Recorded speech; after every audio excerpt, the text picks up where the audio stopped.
ताली बजाई।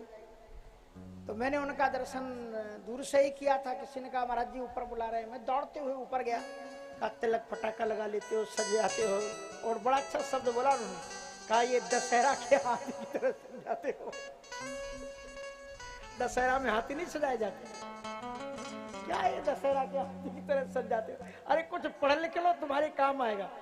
तो हम भी कोई कम पढ़े लिखे थोड़ी थे। हमने श्री सुदामा दास जी महाराज जी को उत्तर दिया कि पढ़ना लिखना बामन का काम, भजले साधु सीताराम।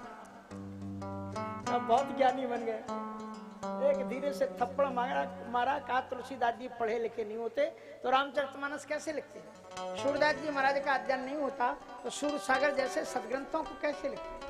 अगर तुम नहीं पढ़े लिखे रहोगे तो फिर विदाउट चलोगे, विदाउट जब चलोगे तो तुमको फिर टीटीआई पकड़ेगा, और टीटीआई पकड़ेगा तुमको भी गाली देगा, तुम्हारे इष्ट देव को भी गाली देगा, तुम्हारा भी अपमान होगा, तुम्हारे इष्ट देव का, गुरु का भी तुम अपमान कराओगे। और एक बात सच में, हमारे महात्मा लोगों की भाषा बड़ी अच्छी होती है, समझना चाहिए।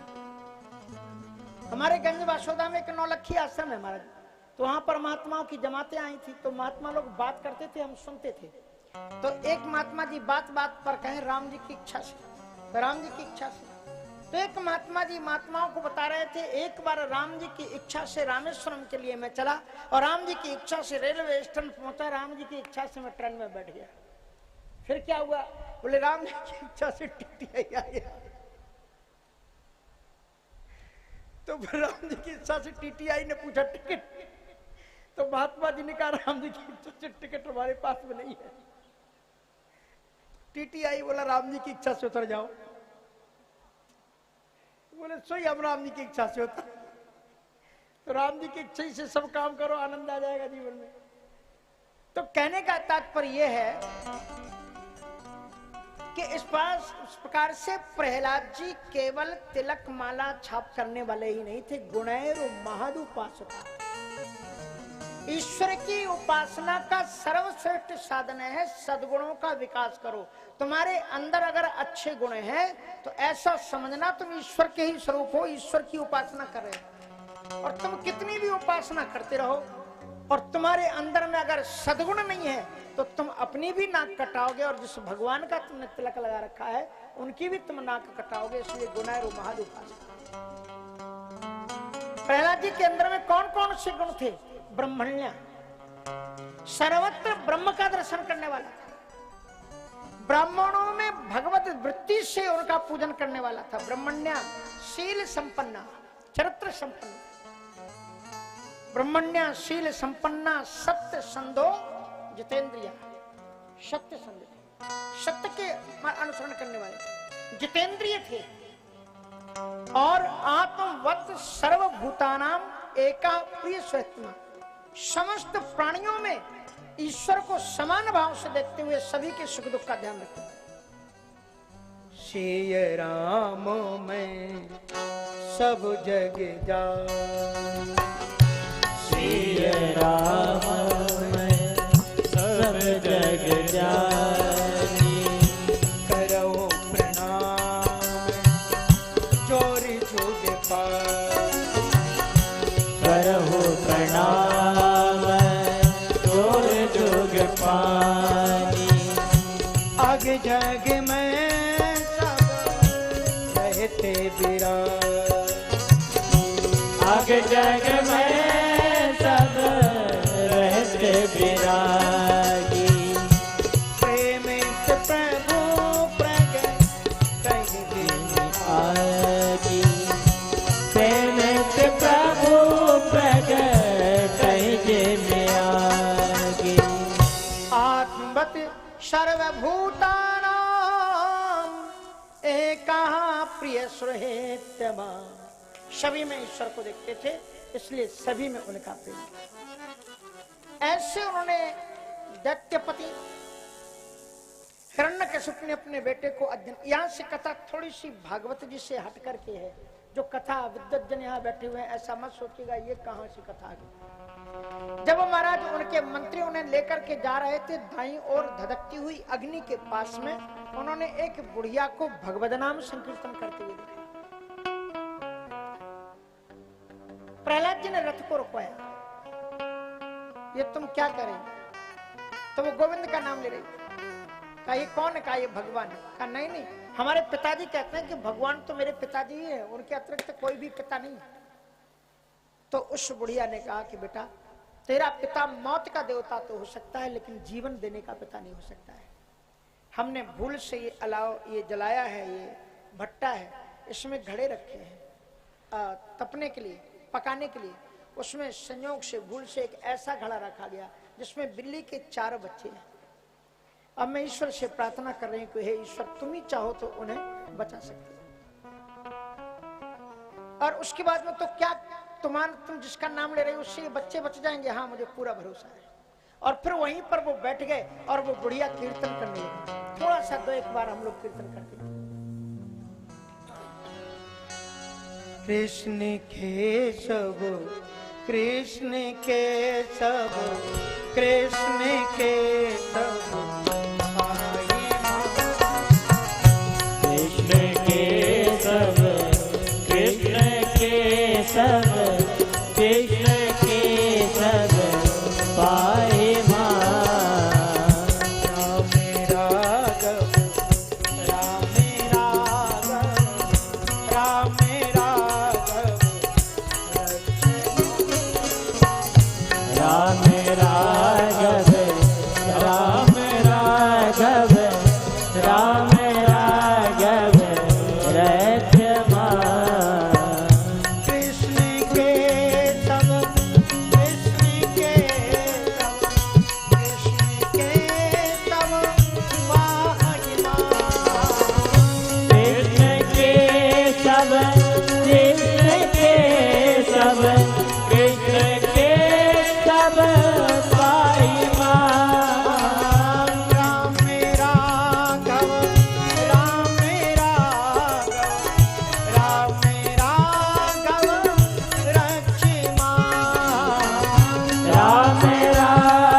गया। सारे घड़ा परिपक्व सुर्ख लाल हो चुके थे, लेकिन जिस घड़े के अंदर में बिल्ली के 4 बच्चे थे वो घड़ा तो ठंडा ही था ही, उसके आसपास के 4 घड़े भी बिल्कुल चंदन की तरह से थे। प्रहलाद की आंखों से झरझर करके आंसू गिरने लगे और उसी बूढ़ी कुम्हारन के चरणों में प्रणाम करके कहा कि तुम मेरी महान वो गुरु हो जिसने गर्भगत मां को उपदेश जो नारद महर्षि जी ने दिया था, वो उनका उपदेश मुझे याद आ गया। फिर महाराज वो जब पढ़ने के लिए गए तो उनका पढ़ाई में कतई मन नहीं लगा। दैत्यराज हिरण्यकशिप ने बुलाया बीच में, बेटा तुम क्या पढ़ रहे हो, जरा कविता सुनाओ, पोएम। तो आज के बच्चों से कहा जाए कि आज को ये जो इंडिया के माता पिता है ना, वो बच्चों से जब कविता सुनना चाहते तो इंग्लिश में ही सुनना चाहते हैं। ट्विंकल ट्विंकल लिटिल क्या होता है, ट्विंकल ट्विंकल लिटिल स्टार, क्या ऐसी जो भी बंडर और क्या है पता नहीं, वो बंडर जो भी हो। लेकिन देखो प्रहलाद ने भी कविता पूछी। अगर सुनना चाहते हो तो एक बड़ी अच्छी बात आज मेरा मन किया, कल साध्वी अमृता जी पूरे परिवार, अमृता माने यही जो सामने बैठी हुई है, नहीं तो आप सोचो ये तो आशा जी है, ये अमृता जी कहाँ से आई। हाँ जी, तो कल पूरे परिकर के साथ में आई, पूरे परिवार के साथ में, और मेरे पास में लगभग 1 घंटा बैठी और पूरे परिवार ने संकीर्तन किया। तो देखो गाना कला एक अलग चीज होती है, लेकिन भक्ति के भाव तो चेहरों से ही प्रतिबिंबित होते हैं। इतनी भावना में संकीर्तन बच्चों का था और बड़ी तन्मयता के साथ में। तो फिर मैंने कहा आज मैं भी जरा चेकिंग करूं। तो घर के अंदर गया मैं और एक एक घर और कमरे में घुस कर के मन निरीक्षण, पर्यवेक्षण, सर्वेक्षण, आप जो भी कहो वो सब किया। कथा कराना एक अलग बात है। कथा तो कभी कभी लोग दुनिया को धन दिखाना चाहते हैं तो कथा करके दिखा पाते हैं, क्योंकि ऐसे लोग आ नहीं पाएंगे। लेकिन संस्कार तो घर के अंदर देखे जा सकते हैं। और सचमुच में जब घर में गया तो एक एक बच्चे के अंदर और किसी भी घर में हर एक जगह पर भक्ति के संस्कार ही मिले। ये जो अपना स्वाभिमान से, क्योंकि साधु भी बन करके और फिर अगर जगह जगह जगह करके हाथ पसारना पड़े और एकत्र करना पड़े, वो जीवन भी भक्ति से दूर ले जाता है। तो इन्होंने साध्वी जीवन में जीने के बावजूद भी नौकरी की और नौकरी के बाद में जो भी पैसा एकत्र होता है और कुछ बच्चे भी देते हैं और बहुत अच्छी बात कह करके ले लेती हैं परिवार से। वो हम बात नहीं बताएंगे क्या कह करके ले लेती हैं कि आपको लगाना तो पड़ता ही हमारे शादी विवाह में, और उसके बाद में तो कथा में लगाओ। और शादी वस्तुतः यही शादी है। सदगुरु ने मेरी बात चलाई, सत्संग में मेरी कीनी है सगाई, उनको बुला के हथलेवा तो करा दो और मुझे श्याम सुंदर की। तो बड़ा अच्छा लगा, परिवार के बड़े अच्छे संस्कार। प्रहलाद जी महाराज को बुलाया गया। हिरण्याकश्यप ने पूछा कि बता तूने क्या पढ़ा। प्रहलाद जी ने कहा कि मैं सर्वश्रेष्ठ विद्या किसे मानता हूं। तत्साधु मन ने सुरवर्य दे, तत्साधु मन ने सुरवर्य देना, सदा समुद्र धिया मत, सदा समुद्र दिया मत।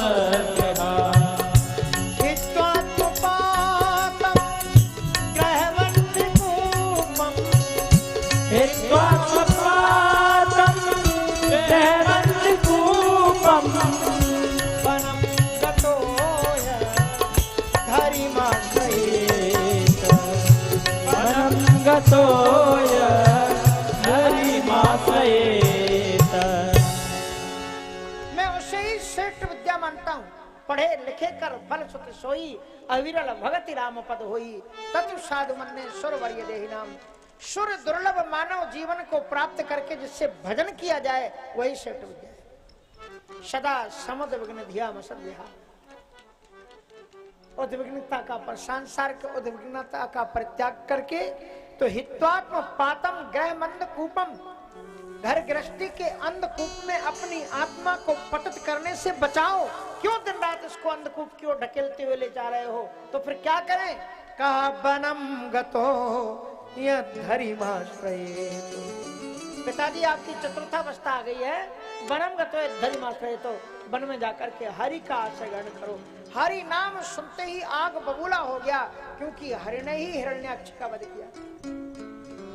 इसलिए तत्काल गुरुओं को बुलाया और बहुत फटकारा कि आप हमारी शिक्षा पद्धति बिगाड़ रहे हो, हमसे विपरीत कुछ नहीं महाराज, हमने कुछ नहीं सिखाया। आप नहीं सिखा रहे तो आप अंडर कंट्रोल नहीं रख रहे हो कॉलेज को, कहीं बाहर से आकर के लोग बहका जा रहे हैं हमारे बच्चों को। कहा नहीं महाराज, न मत प्रणीतम न पर प्रणीतम सुतम बदत्ते तवेंद्र शत्रु नहीं सर्ग की यम मती लेकर के आए। आज का व्यक्ति कहता है कि महाराज आजकल तो पढ़ाई बहुत आगे बढ़ गई है, बच्चा 2 वर्ष का होता है और KG 1 शुरू हो जाती है उसकी, KG 1 KG 2। अभी आप बहुत पीछे हो। हमारे हिंदू धर्म में तो पढ़ाई माँ के गर्भ से ही शुरू हो जाती है। प्रहलाद की पढ़ाई कहां से हुई? जो दैत्य बालकों को उसने उपदेश दिया वो सब प्रहलाद जी ने जो माँ को सुनाया था। इसलिए धर्मशास्त्र कहते हैं कि माताओं को कथाएं अवश्य सुननी चाहिए और प्रेग्नेंट अवस्था में जरूर, क्योंकि जो बच्चा होता है उसके ऊपर तुम्हारी कथा, सत्संग और सद्धर्म का प्रभाव पड़ता है। नई सर्ग की मत रसराजन नेक्ष मन्नुम कददास। इसलिए महाराज उन्होंने तत्काल का एक बार आप मुझे मौका दो, अब हम इसको ठीक कर लेंगे। फिर लेकर के गए और उसके बाद में दैत्य बालकों ने क्या देखा? दोबारा हमें फिर पे बुलाया हिरण्याकश्यप ने कहा बेटा अब बताओ तुम क्या पढ़े हो? कहा पिताजी अब तो हम बहुत कुछ पढ़ गए। कहा सुनो अब हम आपको नौधा भक्ति सुनाते हैं। और फिर नौधा भक्ति सुनाई। श्रवणम कीर्तनम विष्णु स्मरणम पाद सेवनम अर्चनम वंदनम दास्यम सत्यम आत्मनिवेदनम इति पुंसार्पिता विष्णु भक्तिश्चेन्नौ लक्षणा क्रियते भगवत्यध्यात्मन्ये दीतमुत्तमम। यही पढ़ाई सही। श्रवणम सबसे पहली भक्ति बताई, कथा को श्रवण करो। और कथा में मध्य मध्य कीर्तनम कुर्यात्। कीर्तन, कीर्तन का मतलब केवल भजन गाना ही नहीं है, कीर्ति का गान करना ही कीर्तन है। चाहे वो भजनों के माध्यम से हो चाहे कथा के माध्यम से। मैं भी कीर्तन ही कर रहा हूं। इसलिए कीर्तन का प्रथम आचार्य वैयासिकी सुखदेवाचार्य जी महाराज को माना गया।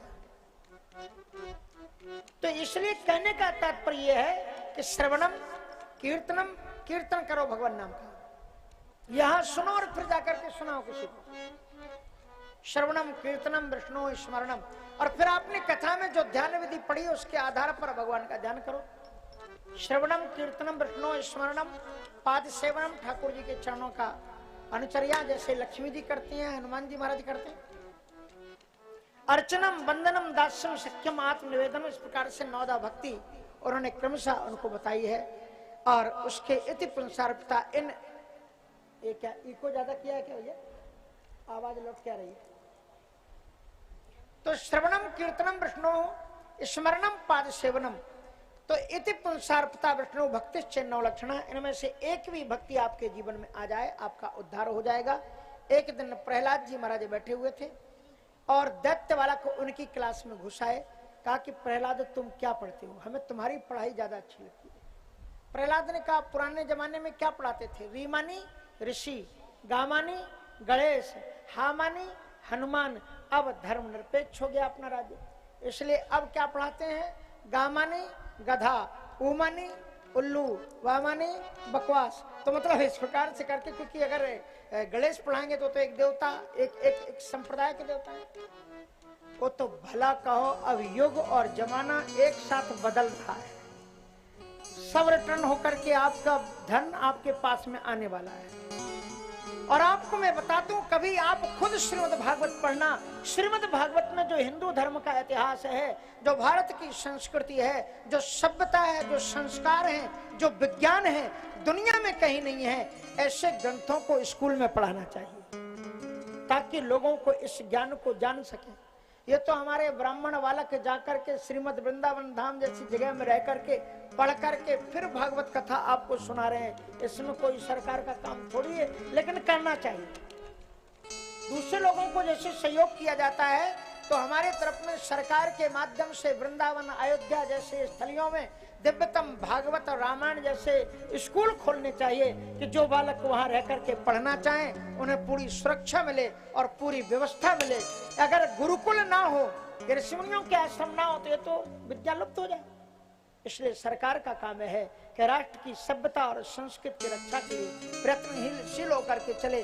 और मैं से पवित्र मंच से आज शपथ ग्रहण हो रही है लखनऊ में, तो इससे और टाइम यही चल रहा है। अभी एकदम पूरी गहमा गहमी है। हमको अभी कोई नहीं देखेगा, अभी सब योगी जी को देखेंगे। लेकिन योगी जी अगर बाद में इस बात को देख लें और उनके दिमाग में आ जाए कि एक भागवत यूनिवर्सिटी भी होनी चाहिए श्रीमद् वृंदावन धाम जैसी जगह में, तो निश्चित रूप से विश्व का लोक उपकार होगा। प्रहलाद जी महाराज के इस नाम संकीर्तन में उन्होंने कहा कि महाराज मुझे ये अच्छा नहीं लगता, तो प्रहलाद जी महाराज ने बड़ी सुंदर उनको 12 खड़ी सुनाई। कक्का करो कृष्ण की भक्ति, खक्का खूब भजो गोपाला, गग्गा गौवन का रखवाला, गग्गा घट घट में गन हरि गुण गावना, हरि गुण गावना रे, हरि गुण गावना रे।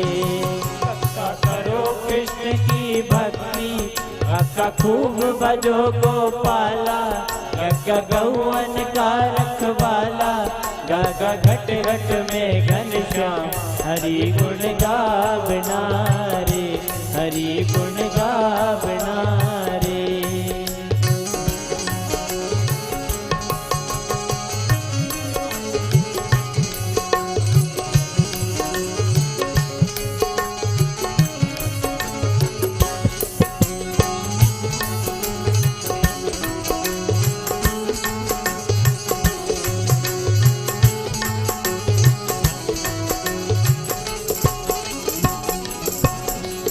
चाहे जो कोई काम झझा छाड़ो मत हरि नाम।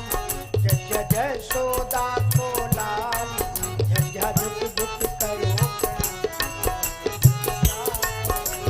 हरि गुण गावना रे। चाहो जो कोई काम छेड़ो मत हरि नाम। जय जय सोदा को लाल जय दुख दुख करो प्रणाम। हरि गुण गावना रे। हरि गुण गावना रे। कंटा टेढ़ी नजरों वाला ठाकुर है नंदलाला। डाल गले में माला घट ढाए पाप तमाम। हरि गुण गावना रे। हरि गुण गावना रे। तेरी नजरों वाला ठाकुर है नंद लाला। डाल गले में मां ढाए पाप तमाम। हरि गुण गावना रे। हरि गुण गावना रे।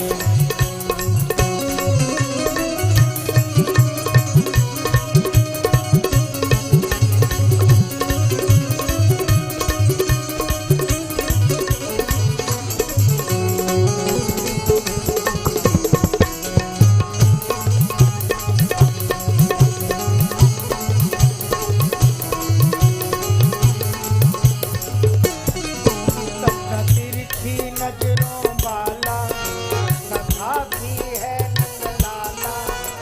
दामोदर दीन दयाल धावो आठोयम। हरि गुण गावना रे। हरि गुण गावना रे।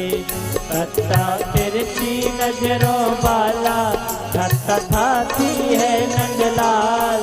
दादा दामोदर दीन दयाल दादा ध्यावो आठोया। हरि गुण गावना रे।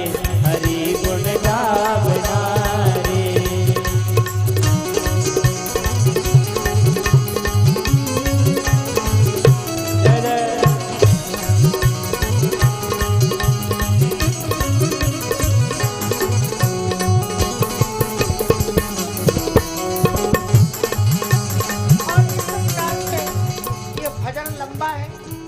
और इस भजन में एक एक अक्षर से गोविंद के नाम है और भक्ति की प्रेरणा है। पप्पा प्रणत पाल यदुराई, फप्पा देते फंद छुड़ाई, बब्बा बंधन करो सगाई, और भब्बा भव भंजन घनश्याम हरि गुण गावना रे। इस प्रकार से इस उपदेश को श्रवण करके दैत्य बालकों ने उनसे पूछा है कि तुम जिससे ईश्वर के ध्यान में बैठे रहते हो वो तुम्हें दिखलाई पड़ता है क्या? और हमने तो बुजुर्गों से ये सुना है कि भजन तो बुढ़ापे पर किया जाता है, और ये तुम तो अभी बच्चे हो, पढ़ाई लिखाई में, तो पढ़ाई लिखाई करना चाहिए कि भजन करना चाहिए? बोलो इस समय स्कूल में होना चाहिए कि कथा में? तो प्रहलाद ने उत्तर दिया, कौमारे आचरित पाज्ञो धर्मान भागवतानि। दुर्लभम मानुषम जन्म तदप्य ध्रुवमर्थदम। भगवान का भजन का अभ्यास बाल्यावस्था से ही करना चाहिए। अगर बाल्यावस्था से आपने सद संस्कार नहीं लिए, भक्ति नहीं आई, तो बुढ़ापे पर भी आप भजन नहीं कर सकते। जो भी यहाँ पर 3-3 घंटे बैठ करके कथा सुन रहे हैं, उनके संस्कार बचपन के हैं। ये आप लोग खुद देख लेना, नहीं तो कथा में आकर के बैठना बड़ा मुश्किल है। तुलसी पिछले पाप थे, हरि चर्चा न सुहाए। अगर टाइम भी मिल जाएगा तो भी पाप कहेंगे कहाँ जा रहा है, चल ये इंपॉर्टेंट काम है, कहाँ भागा जा रहा है, कथाएं चलती रहेंगी। इसलिए बड़ा मुश्किल होता है। कोटि प्रयासो सुर बालिका हरे। उन्होंने कहा भगवान को प्राप्त करना तो बड़ा कठिन है। बोले कोई कठिन नहीं है। कोटि प्रयासो सुर बालिका हरे रूपासने सुहृद छिद्र वत्सता। भगवान को प्राप्त करने के लिए ना तुम्हें हरिद्वार जाने की जरूरत है ना अयोध्या जाने की जरूरत है। तो कोटि प्रयासो सुर बालिका हरे रूपासने सुहृद छिद्र वत्सता। और तुम्हारी आत्मा में ही तो बैठा हुआ है। तेरा साईं तुझ में और तू खोजे जग में। अब तो सभी दत्त बालक तन्मय होकर के प्रहलाद से कहा तो कैसे भजन किया जाता है, तुम ही हमारे जगत गुरु चालू करो। प्रहलाद ने कहा उठ के खड़े हो जाओ। सब उठ के खड़े हो गए।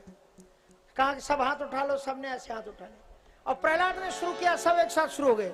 हरि बोल हरि बोल हरि बोल हरि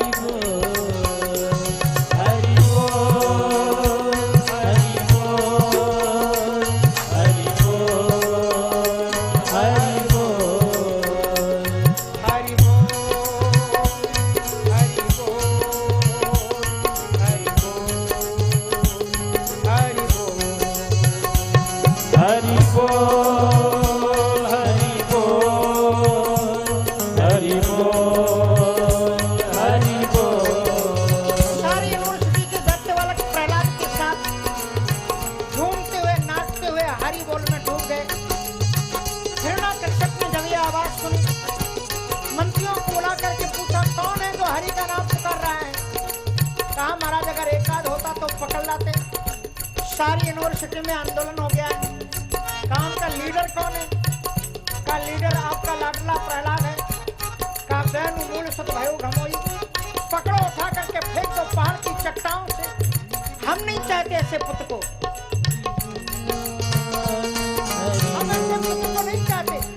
उसको फेंक दो वहां से।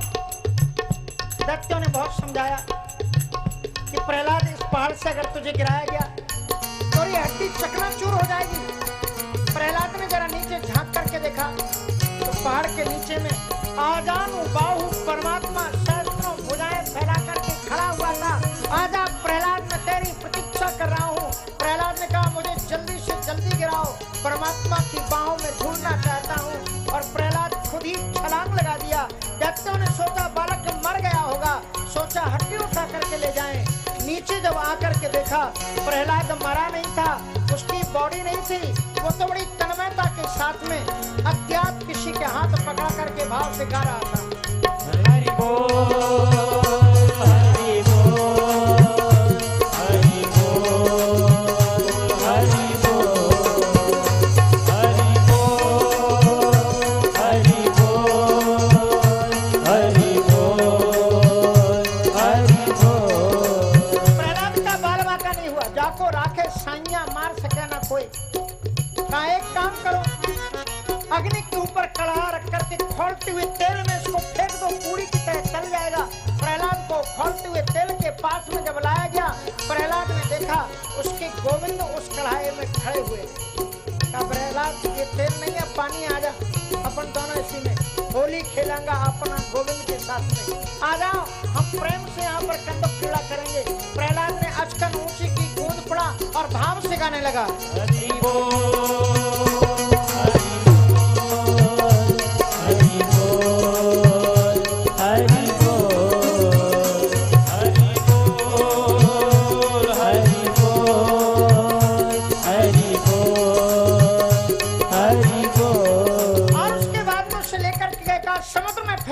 समुद्र के जीव जंतु खा जाएंगे। समुद्र में जब प्रहलाद को फेंका गया, वासुकी महाराज वरुण लोक के लिए लेकर के चले गए। नाग पत्नियों ने बड़ा सुंदर उनका श्रृंगार किया, काजल लगाया, घुंघरू पहनाए, आरती उतारी। वैष्णव का हृदय स्वागत होता है। श्रृंगार खीर आदि खिलाने के बाद में कमंडल पर बैठा करके समुद्र के किनारे छोड़े। क्या 3 दिन हो गए, मर गए, लाश तैराई होगी, उठा ला उसको। जब गए तो प्रहलाद मरा नहीं था, एक कमल पंखुड़ियों पर खड़ा हुआ भाव से गा रहा था।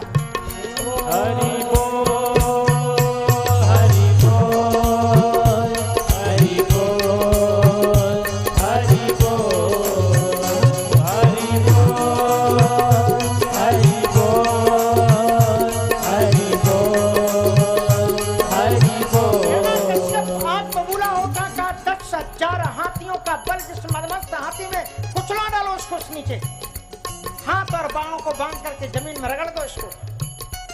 महाराज प्रहलाद को लेटा करके उसके हाथ और पांव को बांध दिया गया और मदमस्त हाथी को मदरा पिलाई गई, अंकुश का घाव उसको किया गया। और जब वो आया, पहले तो वो आगे बढ़ ही नहीं रहा था हाथी, लेकिन जब बार बार उस महारथी ने उसको अंकुश मारा तो उसका सूंड नीचे तो नहीं गया, ऊपर गया। और एक बार मचला और ऊपर बैठे हुए महावत के गले को पकड़ा, धड़ाम से धरती पर पटका और उसके ऊपर कूच दिया एक पांव से। प्रहलाद के खूंटों को उखाड़ करके प्रहलाद को अपनी सूंड के सहारे अपने कंधों पर बैठाया और उस हाथी ने भी अपने दोनों हाथ उठा करके प्रहलाद के साथ में गाया, हरि बोल हरि बोल हरि बोल हरि बोल हरि बोल हरि बोल हरि बोल। एक लोहे के खंभे को सुर्ख लाल किया गया, इसी से प्रहलाद को बांध दो। प्रहलाद को लाए का समझाया का ये लोहा है, अग्नि हो रहा है, अभी जल जाओगे, मान जाओगे ना। प्रहलाद ने देखा कि उस पर एक चींटी रेंग रही है, मानो कि रेंगती हुई चींटी ने कहा कि प्रहलाद इसमें कुछ नहीं, मैं तो सर्वत्र हूँ, कोई चिंता करने की बात नहीं, आ जा। प्रहलाद दौड़ा और उसे नरसिंह के रूप में ही उसमें दिखलाई पड़े, खंभे पे जाकर। हिरण्यकश्यप आगे बढ़ा और प्रहलाद की चोटी को पकड़ लिया और पूछा कि किसके बल पर तुम अपने आप को बलवान समझते, किसका बल है तुम में? तो प्रहलाद ने उत्तर दिया,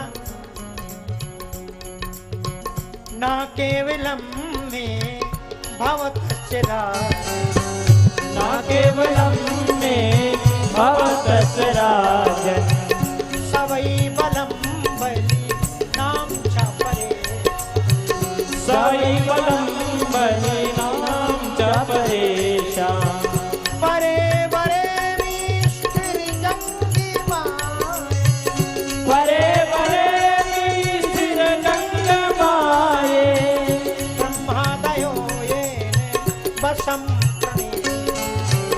ब्रह्मादयो येन वशं प्रणीतः, ना केवलम में भवतस्य राजन, ना केवलम में भवतस्य राजन। प्रहलाद ने कहा, राजन, अब पिता नहीं कहा, ध्यान रखना, ना केवलम में, वह केवल मेरा ही बल नहीं है पिताजी, भवतश्च राजन, ना केवलम में भवतश्च राजन, तुम्हारे अंदर भी जो ताकत है ना, जिसने तुमने लोक लोकांतरों को जीता है, उसी की ताकत से जीता है। जाके बल लवलेश थे, हनुमान जी से रावण ने पूछा था ना, कई के बल घाले से बन खीसा, यही प्रश्न था उसका। और हनुमान जी ने यही उत्तर दिया था जो प्रहलाद जी भागवत में बोल रहे हैं, ना केवलम में भवतश्च राजन सवै बलम बलि नाम च परेषां, वो केवल मेरे ही ताकत नहीं है, जाके बल लवलेश ते जित्यु चराचर झार, ताश दूत में जाकर हरियाण्यु प्रियना, ना केवलम में भवतश्च राजन सवै बलम बलि नाम च परेषां, और परे वरे में स्थिर जंग माये, ब्रह्मादयो येन वशं प्रणीता। हिरण्यकश्यप ने तलवार निकाल ली। यदि तू कहता है कि तेरा वो ईश्वर सर्वत्र विद्यमान है, यस्तया मंद भाग्योक्तौ मदन्यो जगदीश्वर, मेरे अलावा भी कोई अगर ईश्वर है तू कहता है, तो कासौ यदि सर्वत्र कस्मात् स्तंभेन दृश्यते, यदि वो सर्वत्र है तो इस खंबे में क्यों नहीं है? कहा ईश्वर तो सर्व जगह है, गॉड इज ओमनी प्रेजेंट, पर तुम्हारे पास देखने की पिताजी ताकत होना चाहिए। एक बार एक बादशाह रास्ते से चला जा रहा था, रास्ते में उसे एक भिक्षुक मिला और वो कह रहा था, दे दाता के नाम तुझको ईश्वर रखे। उस बादशाह ने रथ को रुकाया, उस भिक्षुक को पास में बुलाया, कहा कम हियर, जिस ईश्वर के नाम पर तुम हमारे राज्य में मांगते खाते हो, उस ईश्वर के बारे में तुम्हें कितना ज्ञान है, इसको जानने के लिए मैं कल तुम्हें बुलाता हूं। कल ठीक 12 बजे मेरी राजकोट में उपस्थित हो जाना। यदि तुमने मेरे प्रश्नों के उत्तर सही सही दे दिए तो तुम्हें आधा राज्य का मालिक बना देंगे, और अगर प्रश्नों का उत्तर ना दे सके तो देश की सीमाओं से तुम्हें हम बाहर खदेड़ देंगे। कहकर के बादशाह चला गया। भिक्षुक बेचारा रोने लगा कि इतनी ज्ञानी होते तो हम भीख क्यों मांगते। सांझ ढले घर आया, पिता को उदास और रोते हुए देख करके पुत्र ने पूछा, बाबूजी आप दुखी क्यों हैं? तो उस भिक्षुक ने राजा की सारी बात बताई कि उसने मुझे कल बुलाया है, पढ़ा लिखा राजा है, उसके प्रश्नों का उत्तर हम भला क्या दे पाएंगे। अपने देश में तो भीख भी मिल जाती है, पर दूसरे यहाँ पर तो भीख भी नहीं मिलती। बेटी अब हम क्या करें? उस बेटे ने कहा कि मुझे तो अपने गोविंद पर पूरा भरोसा है। बाबूजी आप निश्चिंतता से आप भोजन करो और सो जाओ। सुबह जब राजकोट में जाना तो हमारे छोटे भाई को ले जाना, और जब राजा तुमसे प्रश्न करे तो कह देना कि तुम्हारे जैसे मिट्टी के लोथड़े के प्रश्नों का उत्तर देने के लिए मेरा छोटा बेटा ही काबिल है।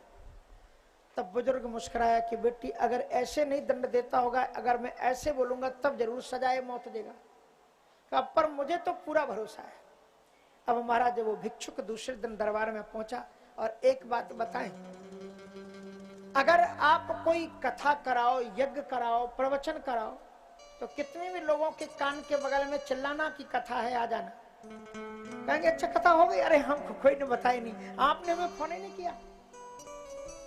और यहाँ पर वो बॉम्बे के गरीब बच्चियों को बुला लो जिनको तन पर पहनने के लिए कपड़े नहीं है, फिल्मों में काम करता हूँ। कभी कभी मैं कपड़े बांटता हूँ तो मुझे लगता है ये क्यों मैं इधर उधर आदिवासियों में बांटने जाता हूँ। ये बॉम्बे की इन गरीब लड़कियों को बांटना चाहिए, इनको बेचारों के पास में कपड़े नहीं है। द्रौपदी का चीरहरण तो दुशासन ने किया था, पर ये फिल्मों में अर्धनग्न होकर के नाचने वाली और सड़कों पर घूमने वाली हमारी बेटियों में भी कम नहीं है, ध्यान रखना। हाँ, इसलिए अभी हमारे कोई यहीं से मुझे सुनाई पड़ रहा था एक श्लोक कमरे से, हमारे विद्वत ब्राह्मण लोग गा रहे थे। हाँ? श्रद्धा सताम कुलजनप प्रवस्य लज्जा। श्रद्धावान और कुलवान लोगों के घर में ये देवी लज्जा बन करके रहती है, और जिस घर की बहू बेटियों में लज्जा नहीं है, इसका मतलब कुलवान बेटियां नहीं है वहां पर। रामचरितमानस में हनुमान जी महाराज स्पष्ट कहते हैं, रावण से 4 उपदेश दिए हैं और उन्होंने कहा राम नाम बिन गिरा न सोहा, देख विचार त्याग मद मोहा, बसन हीन नहीं सोहे सुरारी, सब भूषण भूषित वर्णारी। इसलिए अपनी लज्जा, जिस स्त्री के पास में लज्जा नहीं है वो जीते जी मुर्दा है।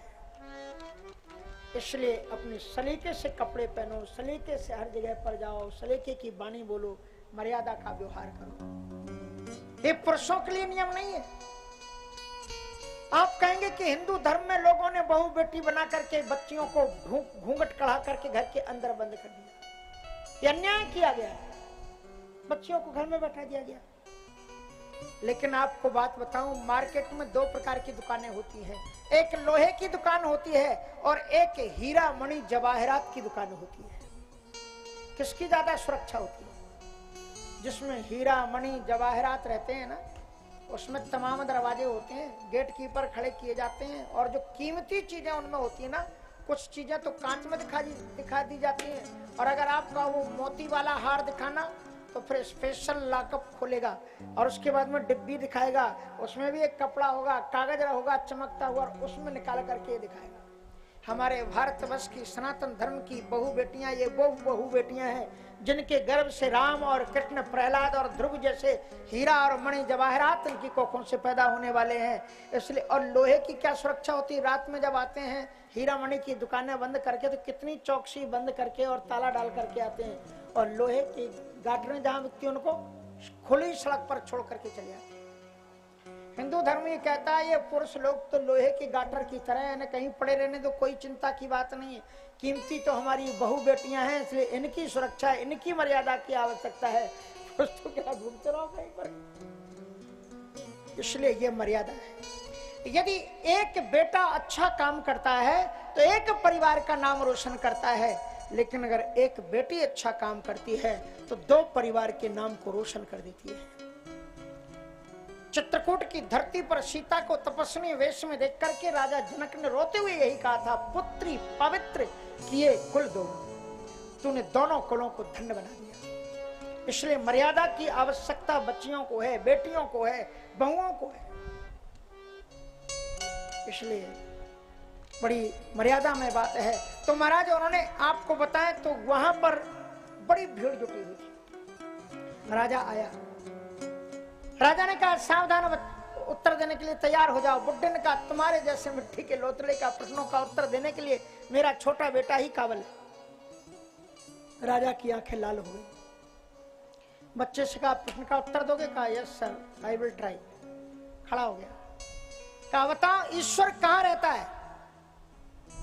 तो उसने कहा जहां से सूर्योदय होता है और जहां तक सूर्य की रश्मियां जाती हैं, सर्वत्र ईश्वर का निवास है। Because the God is omni present, परमात्मा सर्वत्र विद्यमान है। बुद्धिमान बैठे हुए लोगों ने करतल ध्वनि के साथ में ये घोषित किया कि बच्चे का उत्तर बिल्कुल सही है। सबने तालियां बजाई। और उसके बाद में राजा ने कहा दूसरे प्रश्न का उत्तर दो, ईश्वर क्या खाता है? तो बच्चे ने उत्तर दिया कि ईश्वर अहंकारियों का अहंकार और भक्तों के भाव का भोग लगाता है। और उसके बाद में उन्होंने कहा कि अच्छा तीसरे प्रश्न का उत्तर दो। तो बच्चे ने विनम्रता पूर्वक कहा कि यदि मैंने आपके 2 प्रश्नों का उत्तर दे दिया है राजन, संभव है मैं तीसरे भी प्रश्न का उत्तर दे दूंगा। लेकिन हमारी भारतीय संस्कृति ये कहती है श्रद्धावान लभते ज्ञानम तत्परा संयत इंद्रिया, जिसको ज्ञान लेना हो उसे नीचे बैठना चाहिए। ये प्रश्न का उत्तर मैं दूंगा, लेकिन इस प्रश्न को अगला प्रश्न आप करें उसके पहले मुझे सिंहासन पर बैठाएं और आप जमीन पर खड़े होकर के प्रश्न करें। लोगों ने कहा बालक बात तो सही कह रहा है। सुखदेव जी महाराज जब कथा कर रहे थे तो कितनी उम्र थी बोलो? तम 10 वर्षो सुकुमार पादो करोड़ बाहुवंश कपोल गात्रम, केवल 16 वर्ष की। और लोमस जैसे ऋषि उनके साथ में बैठ करके कथा को सुन रहे, नीचे बैठकर। इसलिए ज्ञान का सम्मान है। इन्हीं में ही हमारे कितने भागवत कथावाचक विद्वज्जन हैं। और इनके ही बच्चे जब कथा व्यास गद्दी पर बैठते हैं तो पूछो इनसे कहां बैठते हैं? नीचे ही बैठना पड़ता है। अगर हमारा शिष्य भी कथा करेगा तो हमको भी नीचे ही बैठना पड़ेगा, क्योंकि उस समय वो ज्ञान दे रहा है, कथा कर रहा है। बच्चे ने ठीक कहा कि महाराज आप नीचे आकर के प्रश्न करो और मैं सिंहासन पर बैठ करके उत्तर दूंगा। और लोगों की स्थिति को देखते हुए राजा को डिसीजन बदलना पड़ा। वो नीचे आया और वो भिखमंगे का बच्चा जिसके फटे चिथड़े कपड़े थे, मैला शरीर था, और वो उस सिंहासन पर बैठ गया। राजा ने गुस्से में आकर के कहा there is my 3rd question, ask sir. उन्होंने कहा कि टेल मी भगवान क्या करता है? तीसरा प्रश्न मेरा ये है। तो बच्चा ठहाका मार करके हंसा, राजन तुम बड़े बेवकूफ हो, तुम्हें अभी भी पता नहीं चला ईश्वर क्या करता है? ईश्वर यही करता है कि हमारे जैसे भिखमंगों को ताज पहना देता है और तुम्हारे जैसे बादशाहों को जमीन पर उतार देता है। मस्कहीं करहीं विरंच एवं अदहीं मशकते हीन, अस विचार तज संशय रामहि भजहि बीन, विनिश्चितम बदामिते न अन्यथा वचांश में हरिम नरा भजन्ति एति दुष्तरम तरन्ति। महाराज उसने गुस्से में आकर के जो ही कृपाण खींच करके कहा इस खंबे में भगवान ने कहा हाँ है। एक मारा एकदम खटाखट भयानक एक आवाज हुई, सत्यम विधातुम निज भृत्य भासितम व्याप्तिम च भूतेष्वखिलेषु चात्मना अदृश्यतात्यद्भुत रूप मुद्वहन् स्तंभे सभायाम न मृगम न मानसम। बोलो नरसिंह भगवान की तमसेन वेगम सत चंद्रवर्त चरंत मच्छिद्रमुपर यधो हरि कृत्वाट्टहासं खरमुत्सनोल्वणं निमीलताक्षं जग्रहे महान। नरसिंह भगवान प्रकट हुए और हिरण्यकश्यप द्रुत गति से तलवार को ऐसी भयानक गति से चल रहा था जिसको परिलक्षित कर पाना भी कठिन था। तेज गति से तलवार चलाना था युद्ध से। भगवान ने सिंह का रूप धारण किया था। कृत्वाट्टहासम, जहां से एक सिंह बनकर के गर्जना लगाई तख्ती बंद गई, आंखें बंद हो गई और जितना गर्ज रहा था सब चुप हो गया।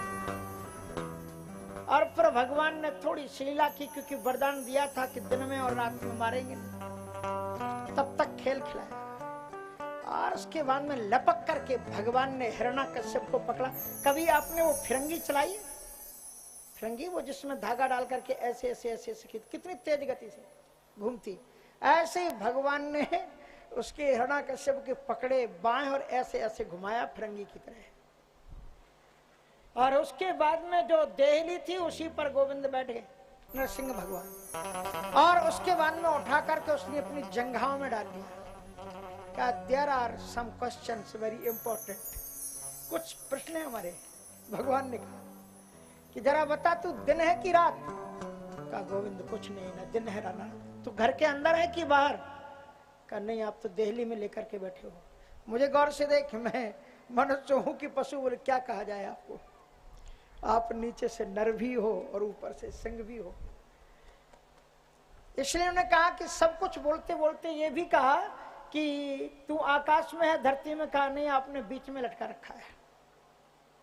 और उसने ये भी मांगा था कि 12 महीने में नहीं मरूं, तो भगवान ने कहा 12 महीने? कहा कि धन्य है आपकी लीला, सारी सृष्टि के सृजन करता तो आप हैं। भगवान ने उसको मारने के लिए तू डाल डाल में पात पात एक अधिक मास बना दिया, पुरुषोत्तम मास। पुरुषोत्तम मास के 3 शब्द हैं, तीन शब्द बोलते हैं, एक अधिक मास, पुरुषोत्तम मास और खर मास। आलसियों के लिए खर मास है, कुछ मत करो, इसमें कुछ किया नहीं जाता है, चुपचाप बैठे रहो, कुछ मत करो, खर मास। बिजनेस वालों के लिए अधिक मास है कि और बिजनेस कर लो, 1 महीना और मिला है। और जो भक्त लोग हैं उनके लिए ये पुरुषोत्तम मास है कि दिन रात इसमें लगे रहते हैं। 1 महीना मिला है, इसमें केवल भगवान का भजन करना है, इस पुरुषोत्तम मास में, और कुछ मत करना। इसलिए हमारे भारतवर्ष में पुरुषोत्तम मास में जगह जगह पर कीर्तन, भजन, हवन, स्वाहा और कथाएं शुरू हो जाती है। पुरुषोत्तम मास है। भगवान ने एकदम श्रेष्ठ काल प्राप्त होने पर 10 नाखूनों को एक साथ गर्जना करने के साथ में उसके छाती में विधा कर उसको फाड़ डाला। भगवान ने दैत्य तो बहुत मारे हैं, लेकिन इतना क्रोध किसी पर भगवान को नहीं आया। किसी की अंतड़ियां नहीं निकाली, इसको मारा ही नहीं, इसकी अंतड़ियां निकाल करके अपने गले में डाल ली, रक्तपान तक किया।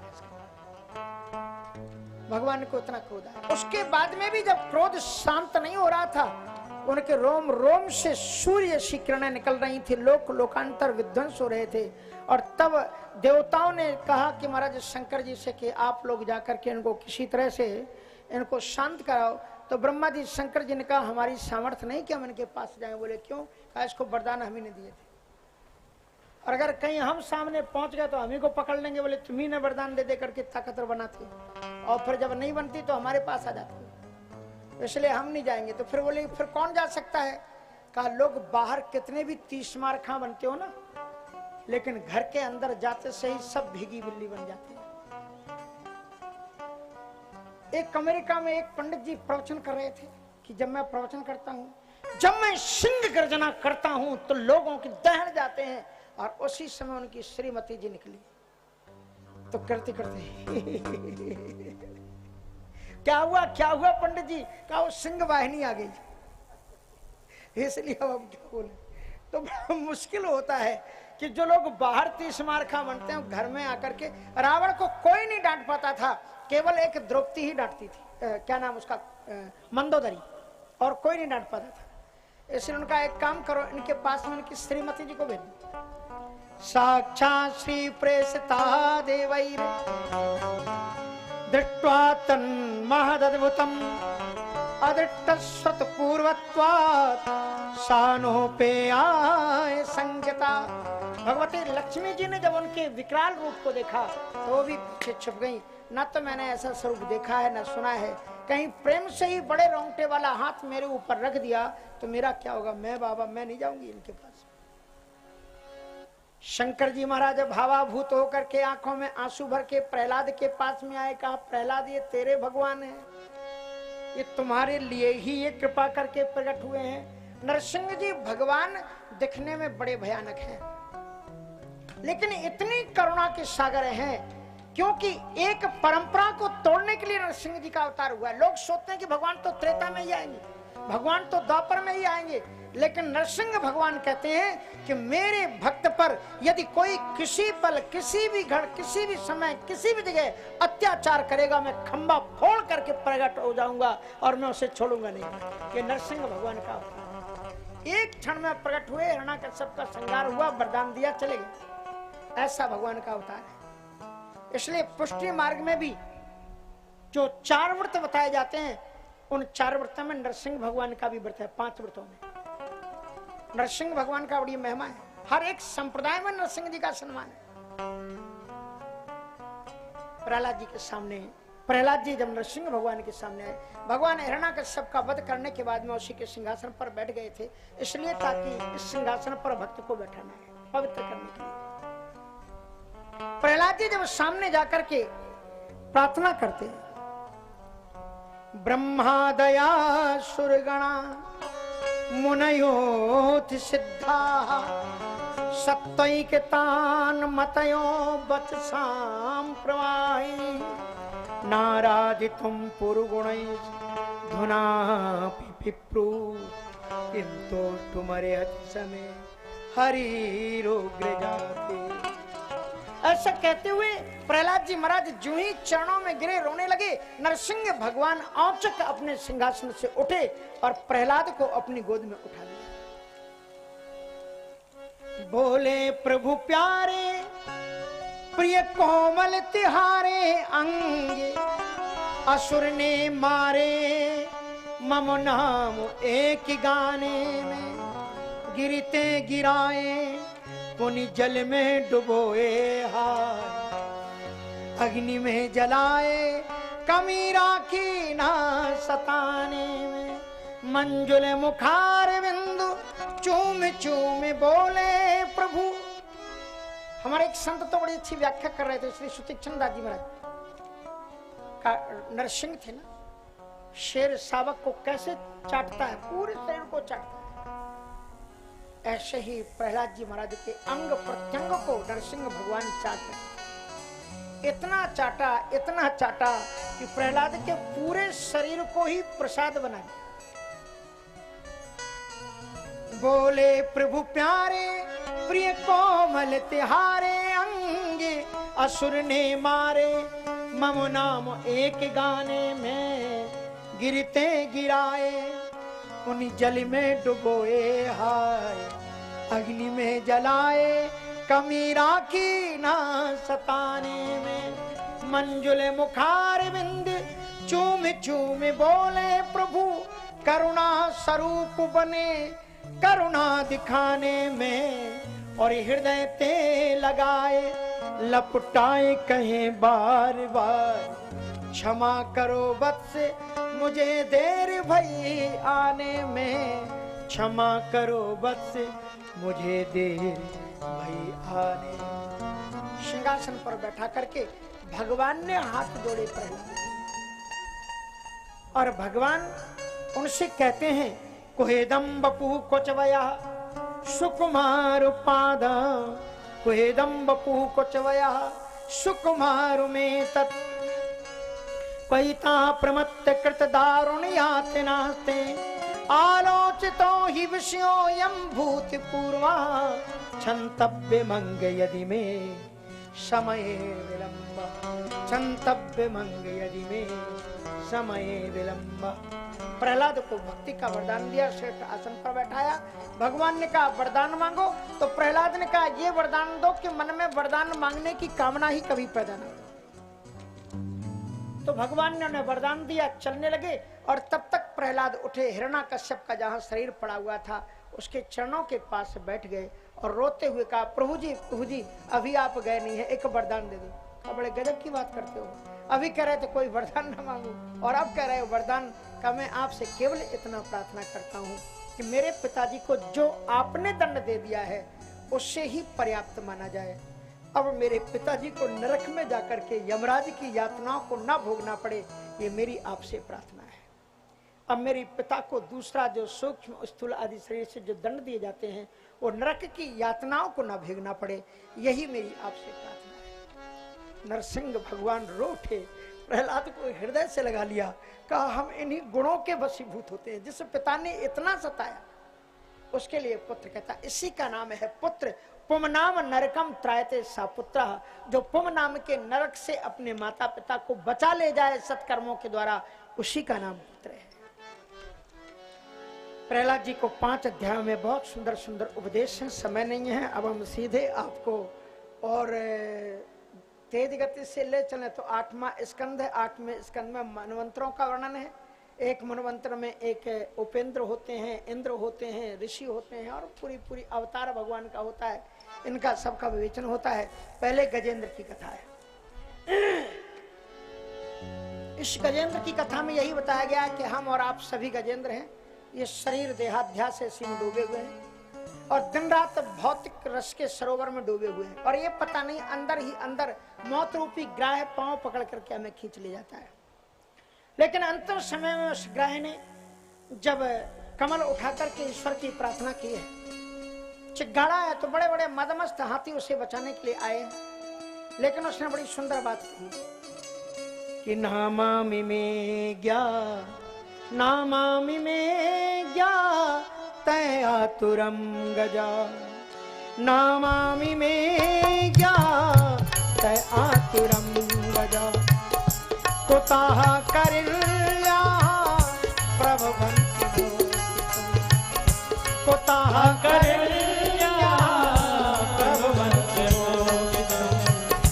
गायेन पाते विधातुरा, गायेन पाते विधातरा तो पे हम चतम परम गायेन पाते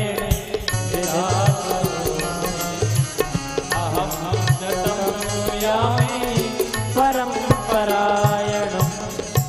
हथनियां जब बचाने के लिए बढ़ी तो गजेंद्र ने कहा कि मैं समझ गया, बड़े बड़े हाथी नहीं बचा पाए तो तुम क्या बचाओगे। गायेन पाषाण विधातु आवृतो, परमात्मा ने ही बांध लिया, तो क्यों ना उसी परमात्मा की मैं शरणागति लूं। और उसके बाद में 8वें स्कंद के 3रे अध्याय में जो स्तुति की है वो गजेंद्र मोक्ष स्तुति है। हमारे काशी हिंदू विश्वविद्यालय के पंडित मदन मोहन मालवीय जी महाराज ये गजेंद्र मोक्ष की पुस्तक हरदम पास में रखते थे। कोई भी आए, किसी भी संकट में घिरा हुआ हो, उसको कहते थे ले जाओ इसका पाठ करो। 21 दिन का पाठ करने से सारी आपत्तियों विमुक्तियों से एकदम छुटकारा मिल जाता है। गजेंद्र मोक्ष स्तुति गीता प्रेस में जाओगे, गजेंद्र मोक्ष स्तुति कहोगे, वो आपको मिल जाएगी। और नहीं तो फिर भागवत के 8वें स्कंद का 3रा अध्याय।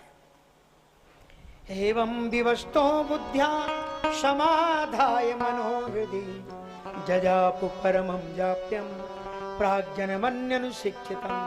ओम नमो भगवते तस्मै यते तच्चिदात्मकं पुरुषायादिबीजाय परेशाय विधि। भगवान ने पूछा क्या चाहते हो तुम, तुम्हारी मौत ना हो? कहा नहीं, मरना तो सबको। इस हाथी के स्थूल शरीर को रखकर से मेरी क्या प्रीति। जिजी विषेना ही मिहा मुया किमंतर वहच्चा वृतये। इस हाथी की स्थूल काया को रखने से क्या करेंगे? अंतर वह चारों तरफ से माया से आवृत है। तो फिर क्या चाहते हो? हाँ, इच्छामि कालेन नायस्य विप्लवस् तस्यात्मलोका वर्णस्य मोक्षम्। हम शरीर की मुक्ति नहीं चाहते, गजेंद्र से मुक्ति नहीं चाहते, बल्कि ये जो शरीर है माया के द्वारा जो आत्मा हमारी आवृत ढक गई है, हम ये चाहते हैं कि मेरा हीरा हिराएगा वो कचने में। जिजी सेवना है ब्याह होया कुमंत्र बच्चा बताए होन्या। इच्छामि कालेन नायस्य विप्लवस्। काल में भी जिसकी मौत नहीं होती वो आत्मा जनित शाश्वत है। तस्यात्म लोका वर्ण से, उसके ऊपर जो माया का आवरण पर्दा पड़ गया है उससे आप मुक्ति दिला दो गोविंद। फिर तो तुम ही हो, दूसरा कोई दुनिया में है ही नहीं।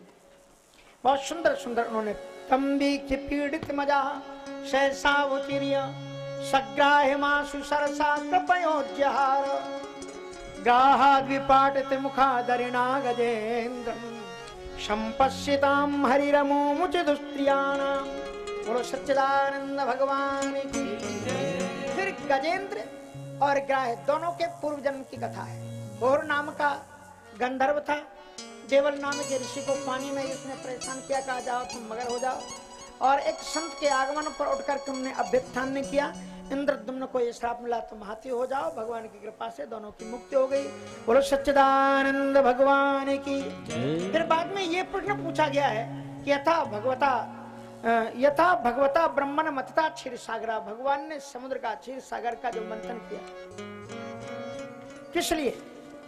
यदर्थम वा यतश्चाद्रम दधा रामबुचरात्मना, जिस प्रकार से भगवान ने यहाँ पर इस समुद्र मंथन में तीन भगवान के अवतार हुए, उसमें कच्छप रूप में उन्होंने अवतार लिया, धनवंतर के रूप में भी वो अवतरित हुए, और इसके बाद में मोहिनी रूप भी उन्होंने धारण किया है।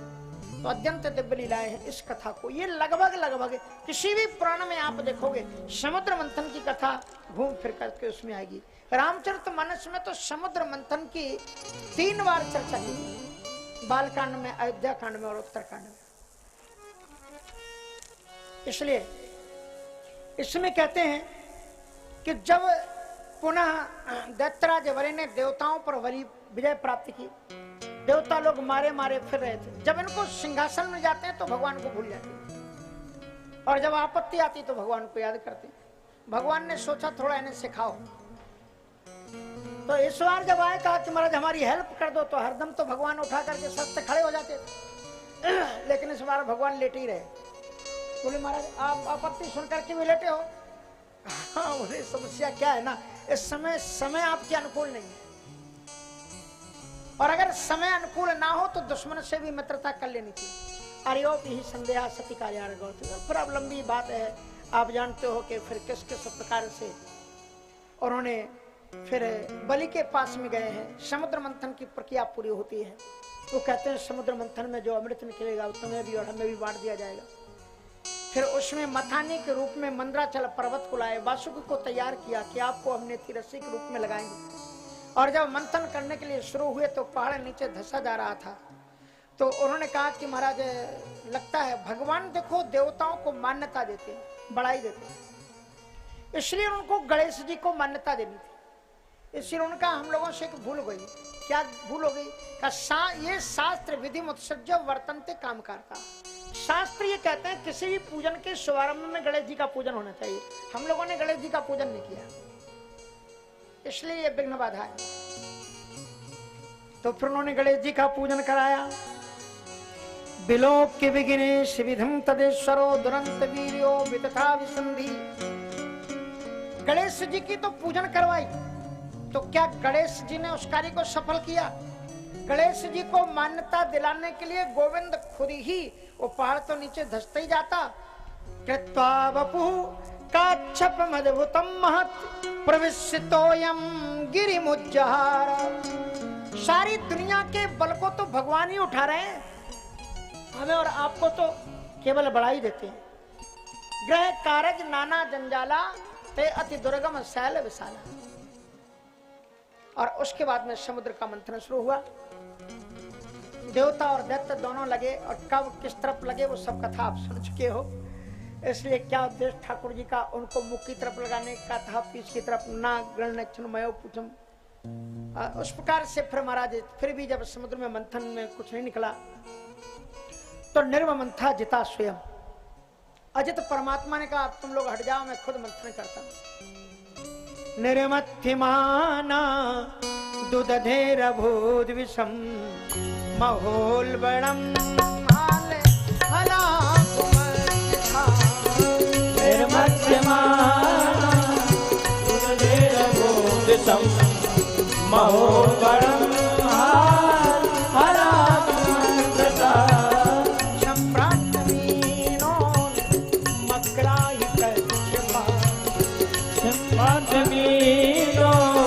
मकराई कच्छपा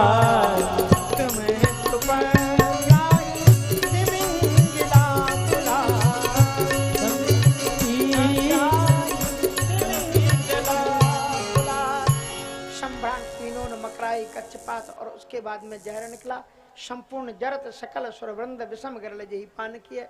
कहा महाराज ये जहर से लोक लोकांतर को कैसे बचाया जाए? तो हमारे बाबा विश्वनाथ ही ऐसे काम पर आते हैं। तथा करतली कृत्य व्यापी हालाहलम विषम अभक्षयन महादेवा कृपया भूत भावना।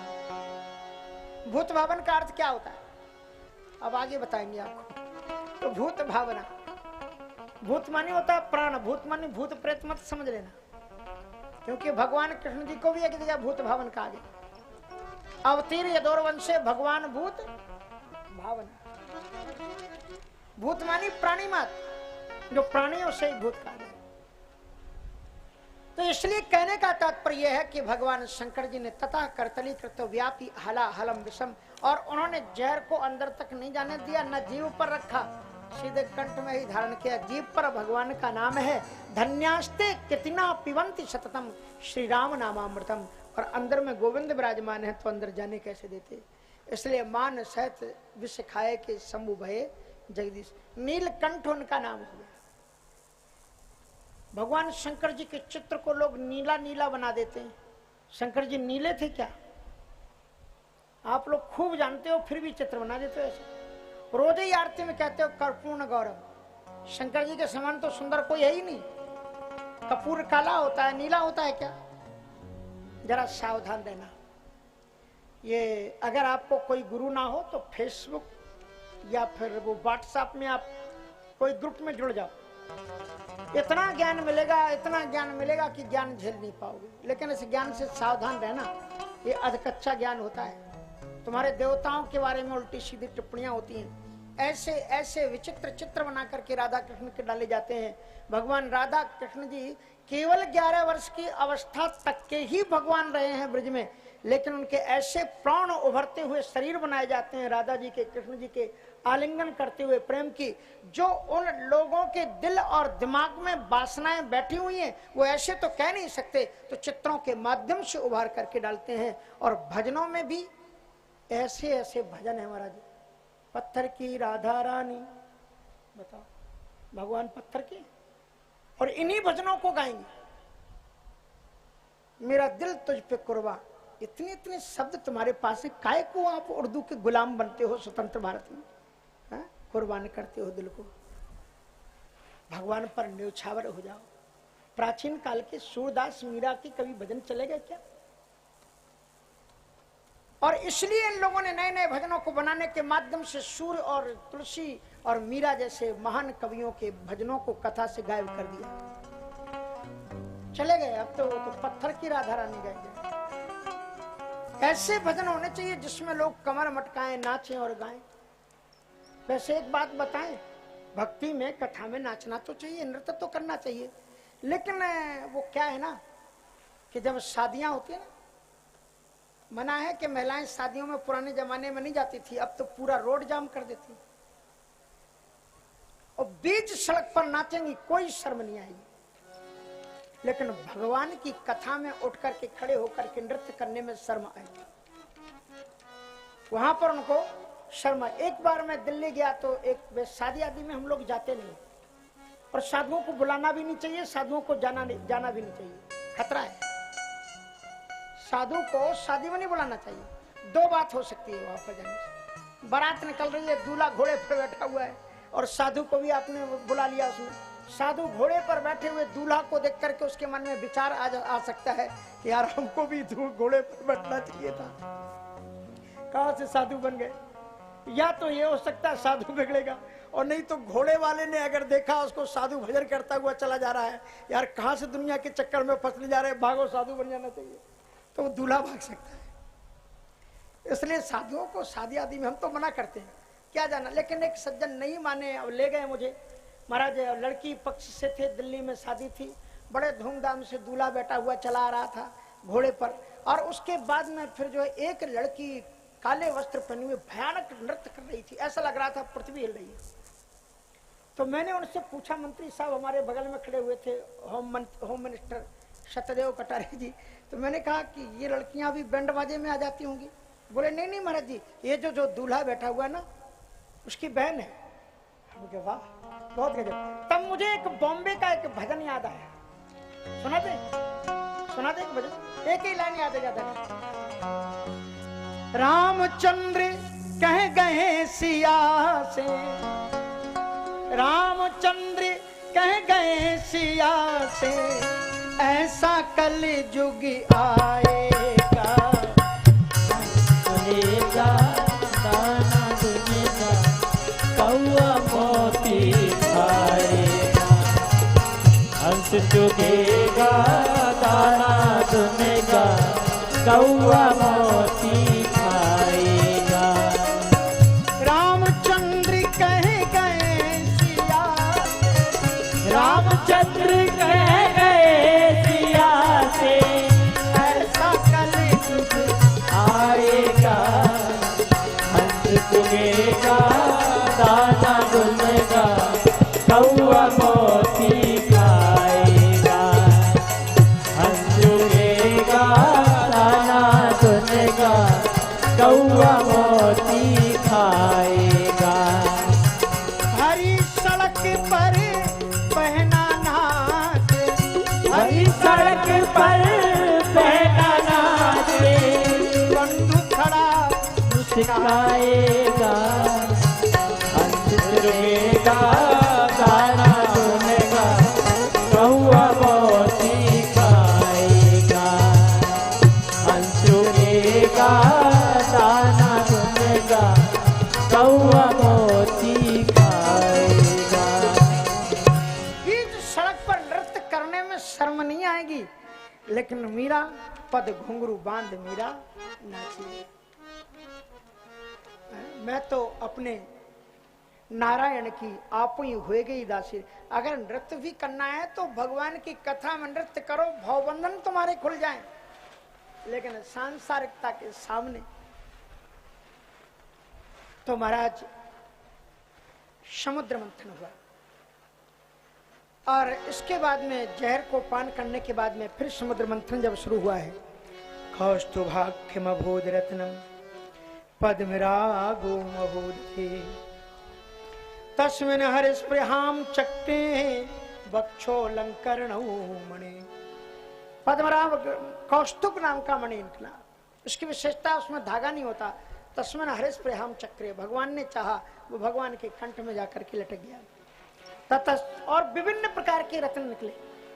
ततश्चाविर्भूत साक्षात् श्री रमा लक्ष्मी परा, ततश्चाविर्भूत साक्षात् श्री रमा भगवत परा, रंजयंती दिशा कांत्या विद्युत सौदामिनी यथा।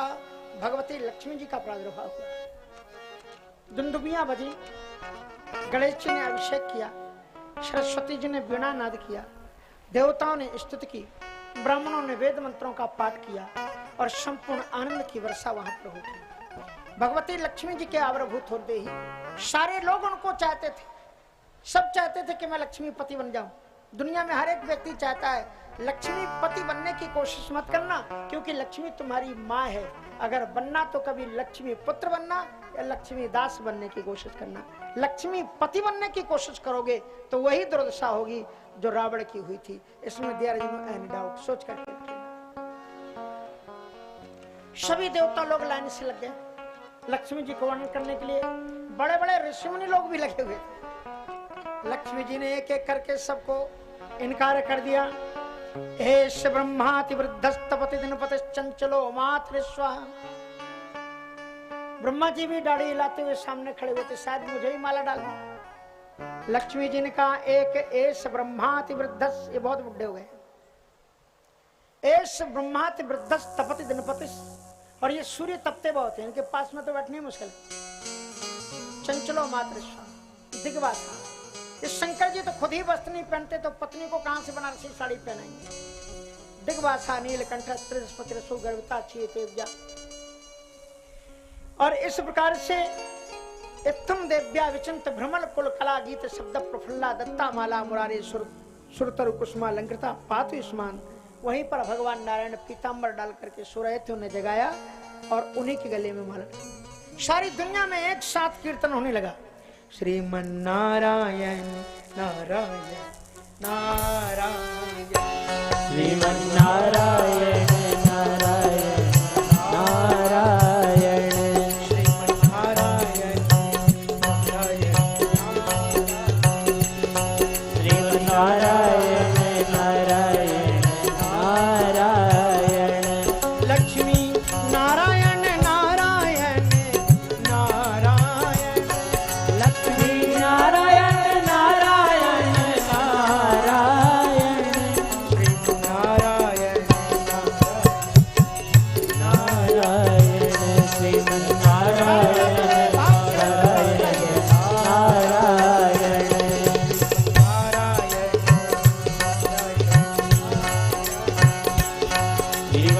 नारायण नारायण नारायण श्याम नारायण नारायण नारायण श्याम नारायण नारायण नारायण श्याम नारायण नारायण नारायण श्याम नारायण नारायण नारायण शिव नारायण नारायण नारायण शिव नारायण नारायण नारायण